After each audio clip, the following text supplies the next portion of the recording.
Assalamualaikum warahmatullahi wabarakatuh. Perkenalkan, nama saya Devini Salfadila. Saya dari kelompok 1. Di sini saya akan menjelaskan tentang pengertian fikih muamalah. Kata fikih secara etimologi berarti paham, mengetahui, dan melaksanakan. Secara terminologi, pengertian fikih mengalami perubahan dari zaman ke zaman, namun tetap memiliki makna yang sama. Sedangkan muamalah sendiri secara harfiah berarti pergaulan atau hubungan antar manusia. Muamalah secara terminologi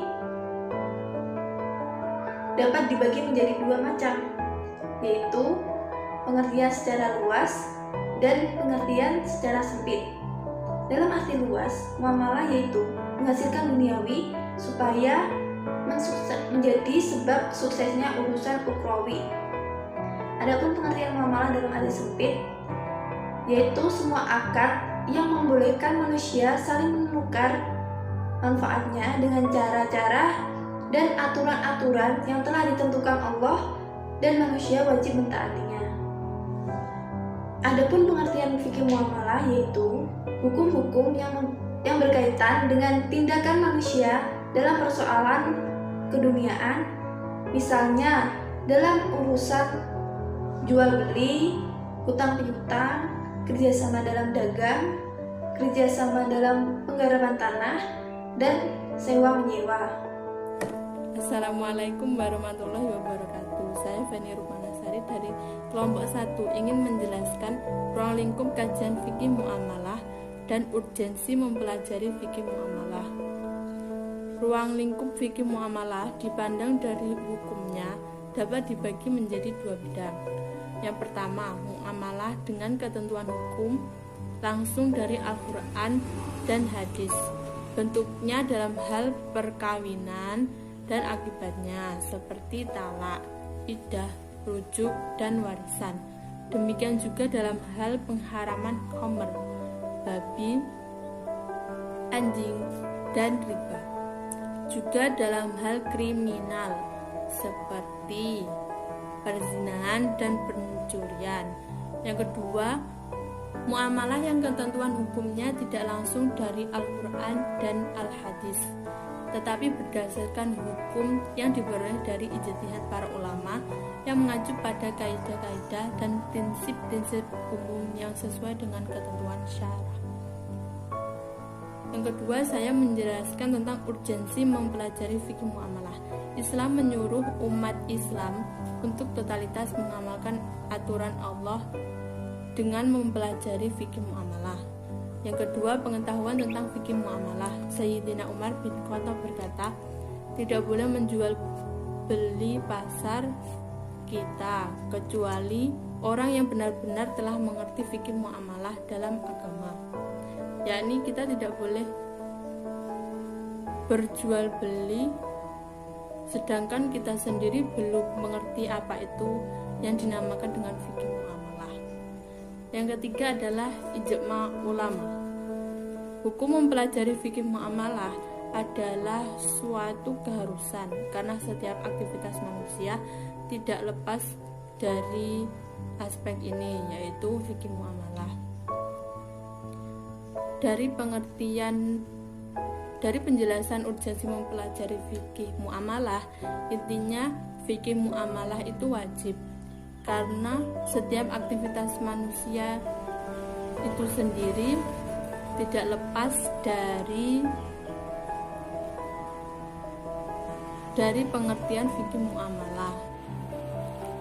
Perkenalkan, saya Amalia Karomatul Hikmah dengan NIM 933502919. Saya di sini akan menjelaskan tentang landasan belajar fikih muamalah.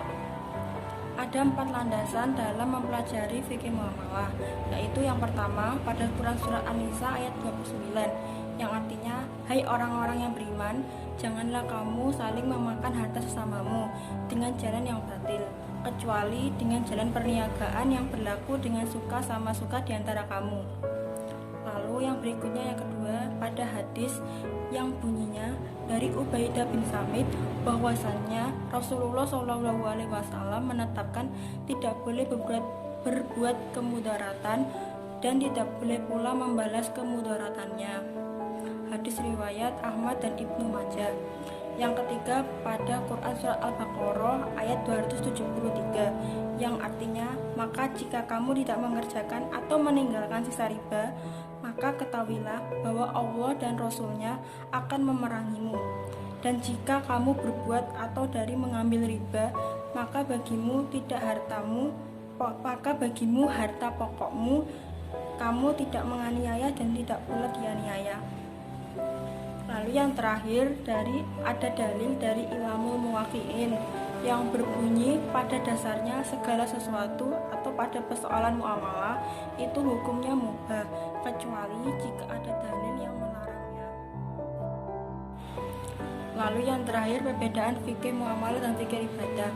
Realitas dalil akli dan nakli menunjukkan bahwa pada hakikatnya tidak ada pemisah yang jelas antara fikih muamalah dan fikih ibadah.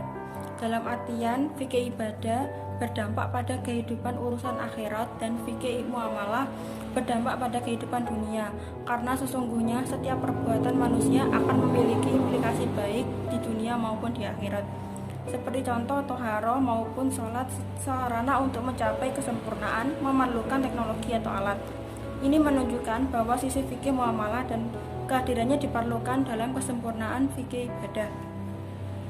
Begitu juga dengan pelaksanaan haji, di mana hal ini menjadi fikih ibadah, namun bisa juga menjadi fikih muamalah karena menjadi sumber pendapatan utama negara Arab Saudi. Munculnya penggunaan fikih ibadah bisa jadi menyumbangkan banyak implikasi di masyarakat.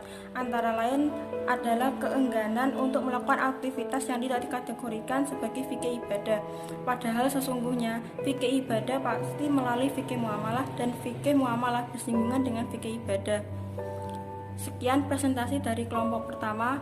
Apabila ada kesalahan maupun salah kata, saya dan kawan-kawan meminta maaf yang sebesar-besarnya. Akhirul kalam, wassalamualaikum warahmatullahi wabarakatuh.